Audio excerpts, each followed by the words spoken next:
The House of Squibb presents Academy Award.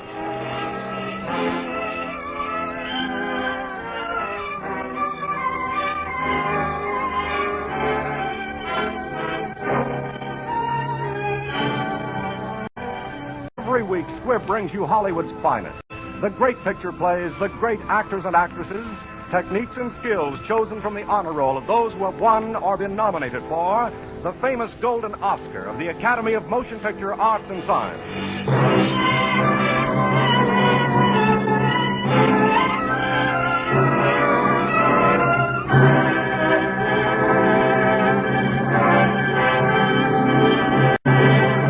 And now, E.R. Squibb & Sons, manufacturing chemist to the medical profession since 1858, bring you the dramatic picture, The Keys of the Kingdom, which was nominated in 5 different classifications for the 1945 Academy Award. Our star tonight is the distinguished actor Gregory Peck. Mr. Peck will play the famous role he created on the screen for The Keys of the Kingdom, and in which he was nominated as Best Actor of the Year for the 1945 Academy Award.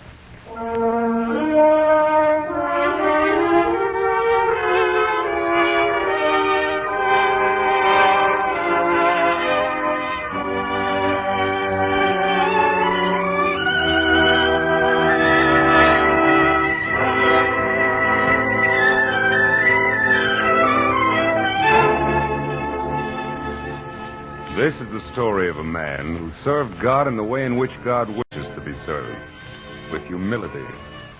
Of necessity, this is a short story of a long, full life, a vision into the heart of a priest swiftly blurring. In the eyes of God, this man might be a saint. In the eye of the church, memory of his works might not survive his modest epitaph, but in the hearts of some men, there was the certainty that he had received the keys to the kingdom of heaven.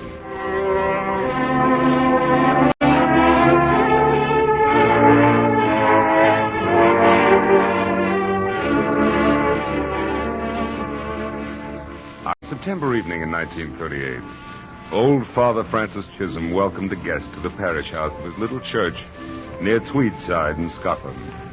This guest was Monsignor Sleep, and his visit was occasioned by church business to investigate certain odd irregularities in the administration of Father Chisholm's parish. To the Monsignor, it was a foregone conclusion that this old priest would be removed. Well, Father Chisholm, naturally I don't presume to be your judge. I can only submit my findings to His Grace the Bishop for his consideration in reaching a final decision. And now, if you don't mind, I will go to my room. I shall be leaving the first thing tomorrow morning, and I have still some work to do. Would you be good enough to remind Angus, I mean His Grace, in your report that we were boys together? The bishop has not forgotten that, Father. He spoke of it only last week. Well, mention it to him again, will you? Of course. I shouldn't like to leave here if it could be helped. Naturally.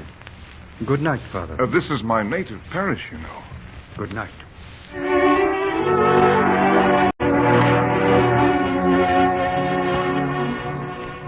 Monsignor Sleep finished his report early that night, but found himself sleepless.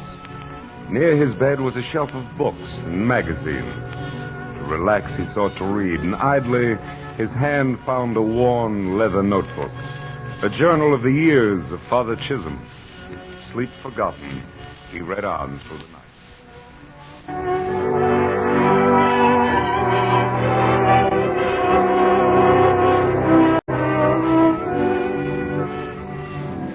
It would be pleasurable to record that I became an immediate success as a priest following my ordination. Alas, the facts were quite otherwise. I failed dismally in my first 2 curacies. There seemed to be little promise of success in my next, or ever for that matter, when one day there came a summons from the new bishop and my guardian angel of old, Hamish McNabb. Francis, to me you've never been a failure, and I think you never will be. Oh, thank you, sir. But don't ask me why. I'm sure I couldn't say. But I haven't been able to take my eyes off you. And I can't help thinking that you're in the church. Not by chance, but for a reason. I don't want you ever to change. You understand, of course. that I say these nice things to you because I want you to do something for me. Well, you've made it impossible for me to say anything but yes, your lordship. Francis, the Society for the Propagation of the Faith has asked me to supply a volunteer missionary for China. China? Will you go? Why, I'll be happy to go, your lordship. I knew you would. And you'll be a credit to both of us. Come to see me again before you leave. We'll pray for you. Oh, wait. It's still raining. Here, take my precious umbrella. Take this with you, lad. It's a good thing to have. You never know when it's going to rain.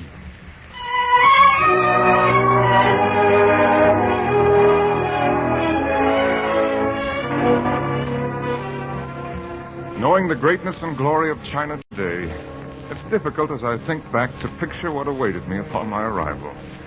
After 10 days and 10 nights up the Tawang River in the province of Chekau, 1,000 miles from the sea, I found my mission, the blackened, ruined foundations. There were no converts, nothing but filth, starvation, and enmity.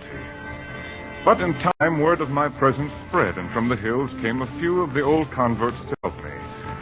Of these, one was a young Chinese boy who walked 18 miles to join me and help me rebuild the mission. His name was Joseph. He was a gift from God, a pillar of strength on whom I leaned. One day I heard his cart and then his cries for me to come out. Father Chisholm! Father Chisholm, it's for you! It's for you! It arrived on the boat. Oh, what is it, Joseph? Medicine. Medicine? Here, let me see what's in that crate. Gauze bandages. Iodine. Castor oil. Is it to rub on, Father? Oh, no. It's to drink. Look at this, a leather case of surgical instruments.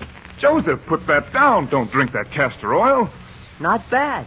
Have some, Father? No, thank you. No, I'm not thirsty. All these wonderful things. Such a treasure. Surely, Father, an angel in heaven must have sent it. Just what I was